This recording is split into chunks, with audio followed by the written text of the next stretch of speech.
পুরো ঘর ভূমিকম্প করেও তোমার হয় নাই? হ্যাঁ, দিদিকে পড়তে দাও। হ্যাঁ,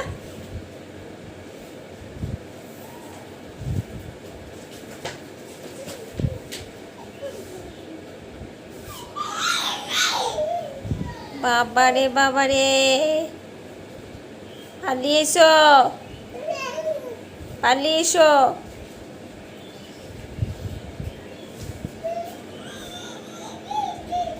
হ্যাঁ, দিদি পড়া করবে, পালিয়ে এসো, পালিয়ে এসো। আমিও পড়বো না, তোকেও পড়তে দেবো না। ঠিক, পড়া করে কে কজনা কি করে নিয়েছে। গুড।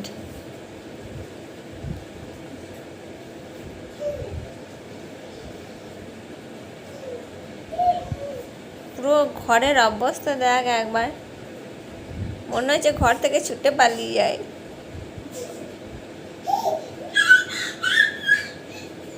ওটাকেও টেনে ছাড়িয়ে দে। বাপরে বাপ, কেস